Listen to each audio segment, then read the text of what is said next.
So if you have heartburn, indigestion, GERD, you're going to be very happy you watched this video. I mean, we all know what acid reflux and heartburn really is. It's too much acid, right? Is there a difference between acid reflux, heartburn, and the overproduction of acid? There's a huge difference, okay? When you have heartburn or acid reflux or GERD, where do you actually feel it?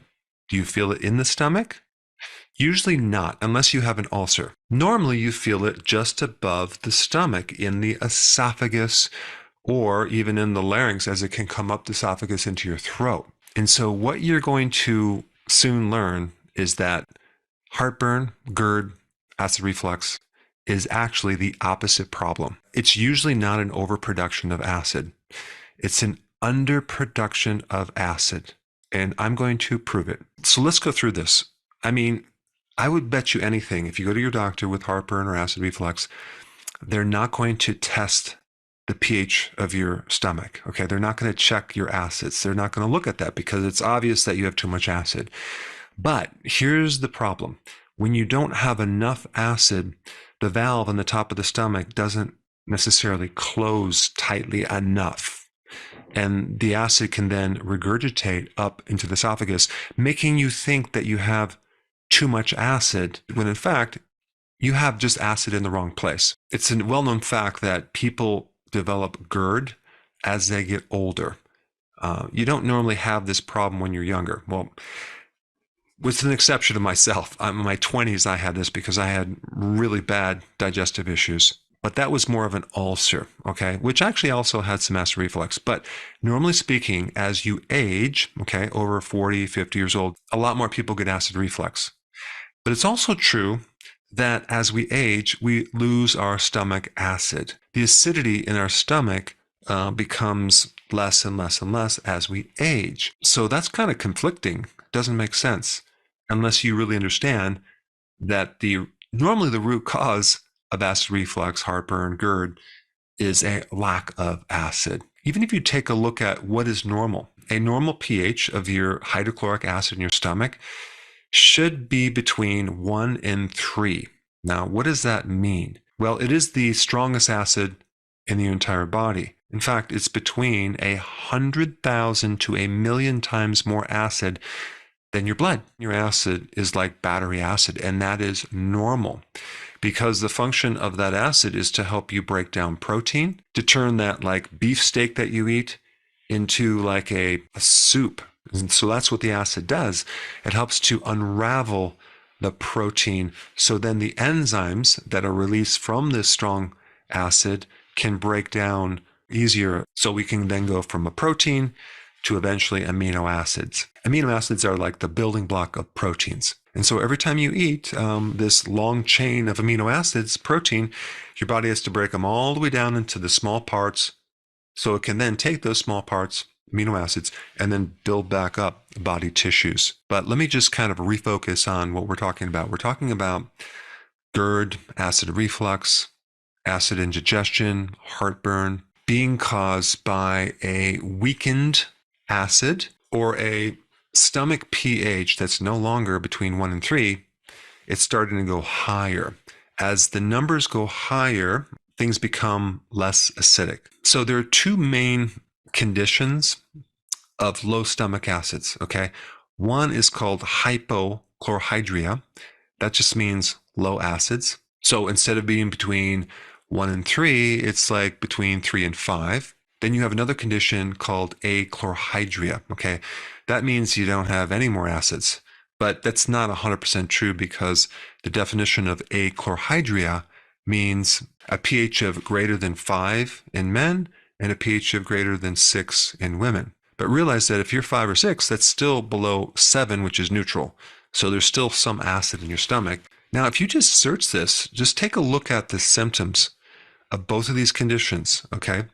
And you're going to find some very interesting things. Both of those conditions produce GERD, acid reflux, heartburn, bloating, and all the other symptoms that occur when you don't have enough hydrochloric acid in your system. Hydrochloric acid is there to help you break down food, especially protein, help you absorb minerals and vitamins, especially calcium, iron, magnesium, potassium, and also vitamins too. Vitamin A, vitamin B, vitamin C. That hydrochloric acid is there to help wipe out pathogens and microbes that are trying to get through to the stomach level and to the rest of the body. So with the right pH, you can kill off the microbes so you don't end up with an infection or a pathogen. And so if you don't have enough acid, you can become anemic because you can't absorb iron as well as B12. You can start getting a stomach infection and even an infection in your small intestine where there's too many microbes, and that's called SIBO, small intestinal bacterial overgrowth. And because you're not breaking down proteins, your immune system's going to react a little bit weird, and you're going to develop food allergies and even autoimmune diseases. Without that acid being really strong in your stomach, you're also at risk of developing cancer in your stomach. You're also at risk of developing H. pylori, which is this microbe normally in your stomach, doesn't create any problem until the pH becomes too alkaline.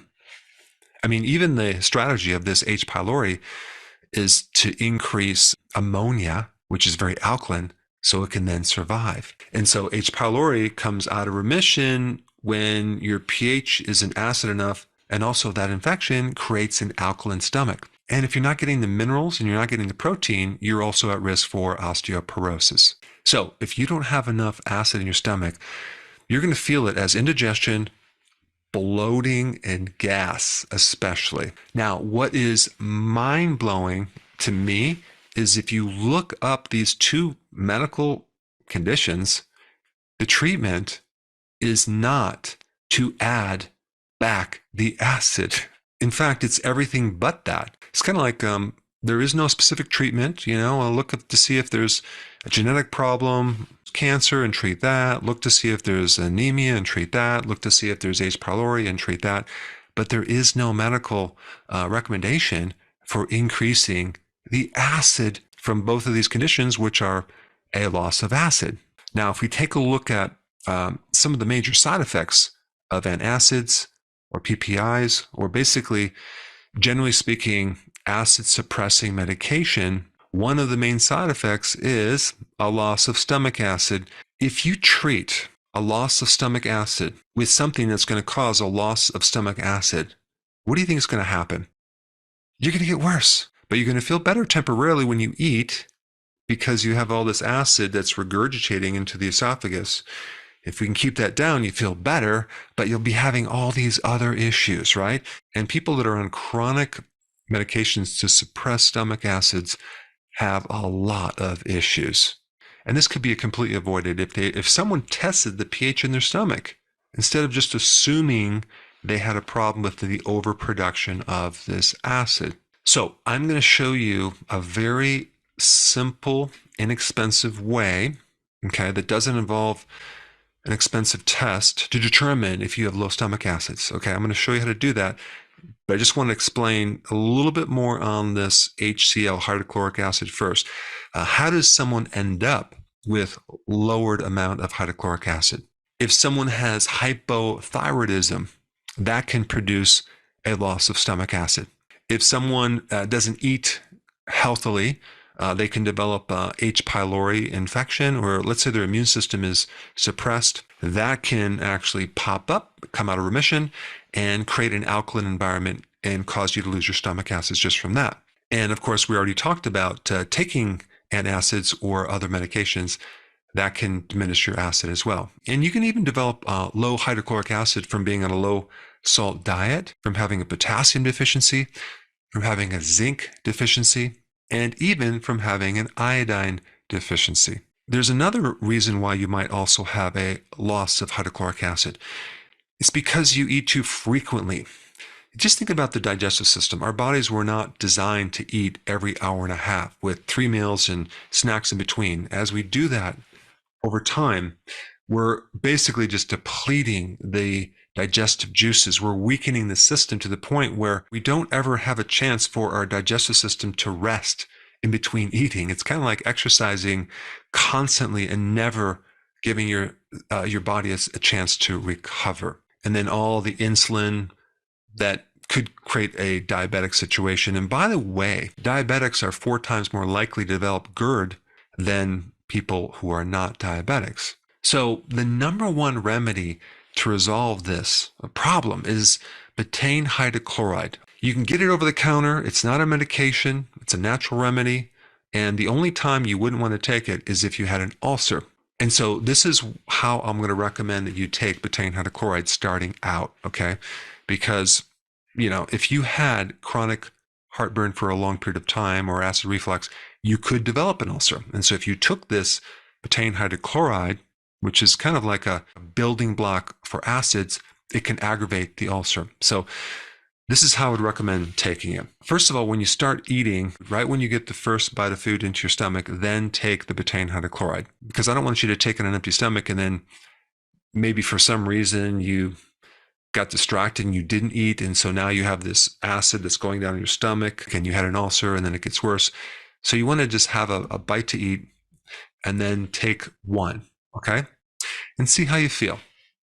And then with the next meal, you're going to add another betaine hydrochloride, okay? So now we're up to 2, but I would recommend taking it slowly after you swallow the second bite, okay? So we're going to gradually increase the amount of betaine hydrochloride, but kind of mix them in with your bites of food. And so each meal, you're actually adding 1 more betaine hydrochloride gradually until you get to a point where you feel a warm feeling in your stomach, which means you've took too much. So then you would just back off. You've taken 1 too many. So let's say, for example, you're up to 6, okay? And you feel this warm feeling in your stomach. Well, then your dosage is 5. Or when you feel the resolution of the acid reflux, okay? So, wow, I have no more indigestion or I have no more acid reflux when I took 3. Well, stick with 3. Then you would stay on that dosage for a period of time, maybe 1 to 2 to 3 months, and then you can stop taking it for a while to see if this problem has been corrected. Now, of course, in the meantime, you're hopefully eating healthily to actually balance out these other factors like iodine, potassium, sodium chloride, things like that, as well as not eating too frequently, right? You're on this intermittent fasting program. But typically, an average person's going to really need between 1 and 6. And when you take it, maybe you don't want to take the whole thing in a handful. You want to take 1 at a time as you eat through the meal. But I think this video is extremely important because if you start taking the wrong solution for the wrong problem, okay, you're just never going to get better. Now, there's another reason why you may have GERD, okay, or acid reflux, and it has to do with a lack of a certain nutrient that controls the valve of your stomach. And for that information, I put it up right here. Check it out.